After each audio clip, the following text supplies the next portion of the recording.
Everybody, welcome back to the channel. Let's talk about sleep. So, what I wanted to talk today about was a medication that I prescribe quite often to my patients. And I'll be a little cynical here, but because it's not a brand name drug, a lot of people haven't heard of it. Now, I want to be very clear, I don't get any payment from this medication or anything like that. In fact, it's generic, which is it's cheap, so so wouldn't be any money to be had anyway. But uh, the reason I like this medication, which is called Trazodone, that's Trazodone, is because it's been around for a long time. One, okay. Two is, and more importantly, I consider it to be much safer than kind of a lot of the common drugs that are out there. Okay, so what is Trazodone? So technically, Trazodone is in the category of a psychiatric medication. Okay, if you look at the typical uses for it, so psychiatrists will use it at very, very high doses for things like bipolar depression and other more serious conditions. We use it in the sleep world. So let's say, for example, a psychiatrist uses 250 milligrams for whatever, for bipolar depression, let's say. In the sleep world, I would have a patient start with 25 milligrams. So the smallest dose trazodone comes in is 50 milligrams. So I would have a patient cut that in half. Now, what it is, you probably have heard about things like SSRIs, right? Where it includes like Zoloft and Paxil and medications like this. These are serotonin reuptake inhibitors. So basically what that means is that they prevent serotonin from being taken back up into the nerve cell after it's been released.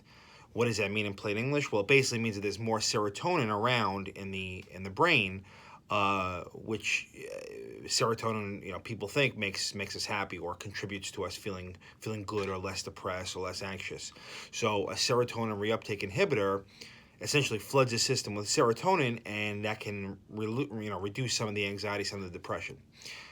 So trazodone has some of those properties. It's an SARI, which basically means that some serotonin receptors in the brain it blocks, and some of them it inhibits reuptake. So basically what it means is in some cases it blocks serotonin, in some cases it accentuates it.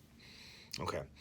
So the reason why I like it in the sleep world is because a lot of times patients with insomnia will come to a sleep physician or whoever with some underlying anxiety or some underlying depression or underlying racing thoughts or whatever name you want to put on it, right? And what I tell them is, unless we really, kind of address this, there's a good chance that the sleep is not going to get much better, because there's this bi-directional relationship, right? So if somebody has anxiety or depression, there's a good chance their sleep is going to be disrupted.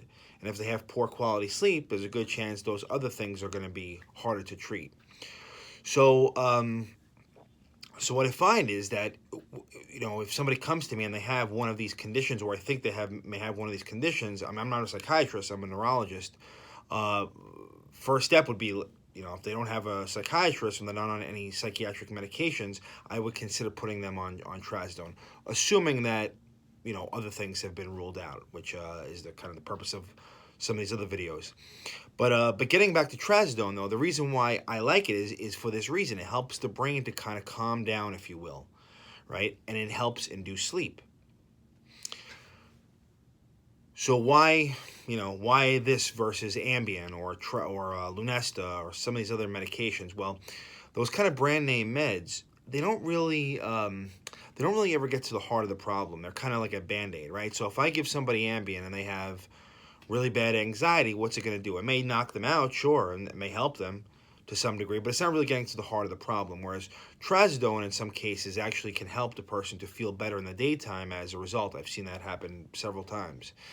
Now you can make the case, well, Barone, what about medications like Xanax or Klonopin or these other medications, which are called the benzo category? Sure, they would help the brain to calm down, and while they're not really sleep aids, they can be used at nighttime for that reason. The problem, though, is that those medications are very addictive, okay, or they have the potential for addiction. We're not talking about psychological addiction. We're talking about physical addiction, which can be very, very hard to break. So I really try to avoid those medications unless there's very specific circumstances. So going back to trazodone, trazodone doesn't really have those same properties.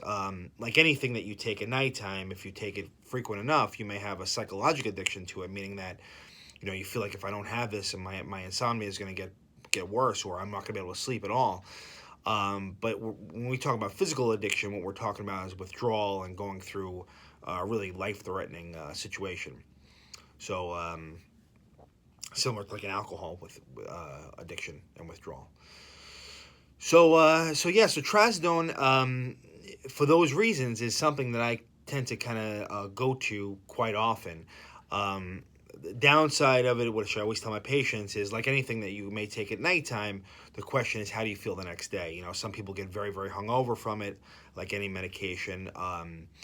Because it's in the serotonin family, it cannot be used, or it shouldn't be used in some cases, with other serotonin medications. So if somebody is on like a Paxil or whatever else, I may discuss with the psychiatrist, hey, do you mind if or how do you feel about putting this patient on both of these medications, or having them on both of these medications? In most cases, it's probably okay, but there is that potential interaction there.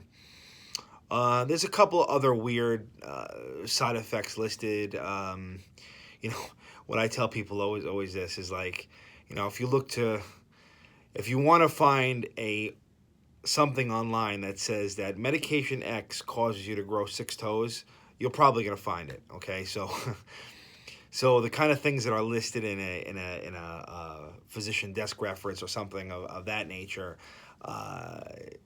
take it with a grain of salt in some cases.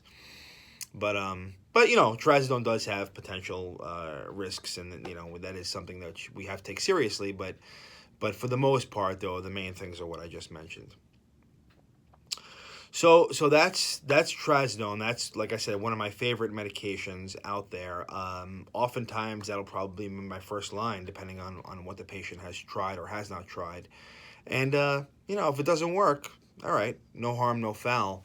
But if it does work, it can be really, really helpful. And I have a lot of patients who have been on it for a long time, and where some of the other medications, they have that risk for early death or dementia. Trazodone really does not have that. So take that for what it's worth. Anyway, as always with all these videos, I tell you, if this kind of sparks something in you, you should really talk to your doctor about anything. Certainly this is not meant to be a channel where I'm giving medical advice. This is more for educational purposes. So just take that for what it's worth. Okay, so that's the video. Thank you for watching. Please subscribe to the channel. Please ask questions in the comment section. I will answer all of them. My book,